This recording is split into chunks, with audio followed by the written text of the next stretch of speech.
The industrial sector of Hong Kong has been declining due to the migration of industry to mainland China. The transportation is convenient in Fotanian.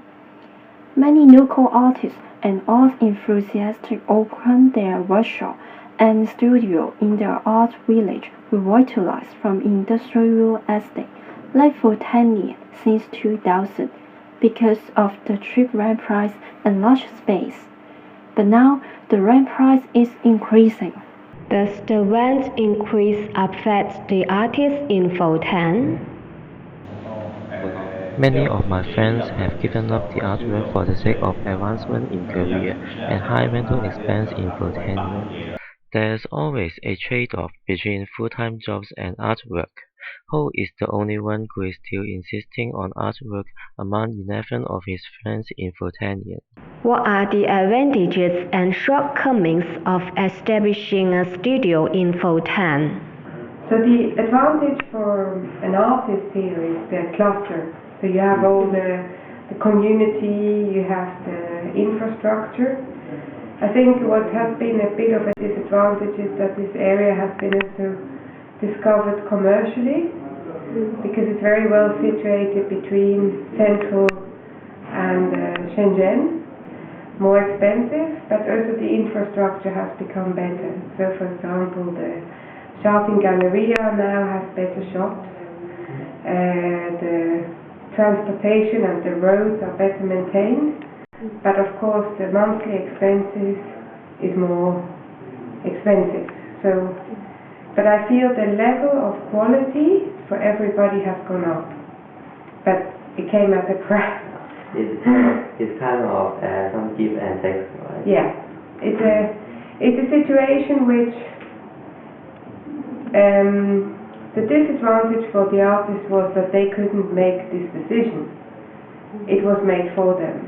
Or people only come here if they know there are studios, but it's not like a public gallery or anything like that. So I think the biggest demand is that we actually have like a communal gallery space or some exhibition venue.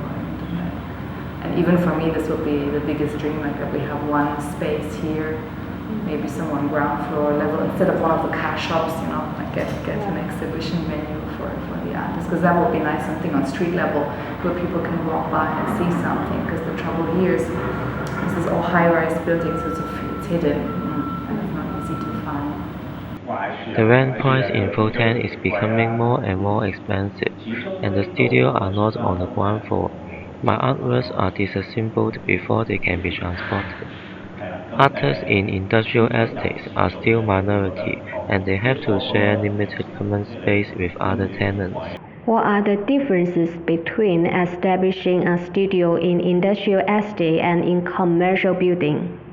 Whereas in manufacturing or crafts, you know, there's still craft workshops and so on, and they're closer to the work that we are doing.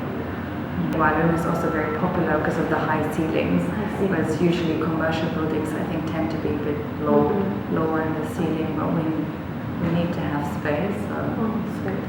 There are wide corridors, spacious lifts, and high ceiling in industrial estates. Yeah, maybe shortcoming about Fotanian. The past 2 years, there's a lot of car shops come here. And I don't think there's more need for any car shops. I'm a bit sad that there are more of these fancy car shops popping up, and some of the more crafty handcraft workshops they're disappearing. But I think that's always the trouble of gentrification. So that there's different industries moving in and other industries have to move out. The prices for the rent and the prices generally of the properties have gone up quite drastically.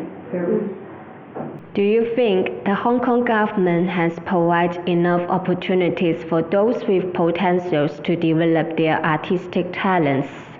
There's different grants you can apply for, and I think it's quite good actually. Because if I consider coming from Germany, there's only one, like something like the ADC for Germany, but there are 80 million people, and in Hong Kong it's just about 8 million people, so I think the chances of getting a grant is much higher. Because it's government funds, so they also expect that we do something for the normal community, not just the art community. The government issue is can support you. Well, maybe not me in person, but what has been lacking in Hong Kong for a long time, many years, and everyone is complaining there's no like good gallery or good art space. We hope the government can provide enough support for space or set up a plan for those with artistic talents and provide some exhibition to artists for individual projects. But the subsidy grant on an individual basis is still not as prevailing as that in Singapore. As the vice chairperson of Fotanian, you are included in this big family. Can you tell us more about this organization? That is due because we have the HAB funding and they require to operate with a limited company. Basically is that we have this board of directors that helps and guides the content of whatever this association or society is doing. A more important aspect of promoting art is the cultural environment in Hong Kong. Does the general public have a habit of appreciating art or even spending money on art?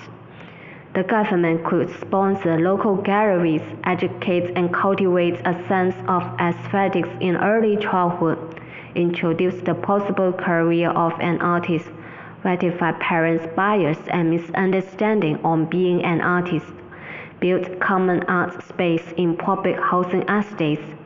But here comes an issue of over-intervention. If the Cultural Bureau set up by the government provides subsidy to local artists without censorship.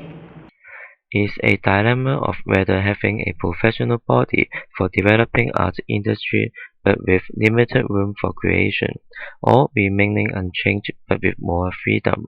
The communication problem and delineation of responsibilities between different government departments should be considered first before we can launch any large-scale art project. After all, the attitude of the public towards art is vital for the future development of art industry in Hong Kong.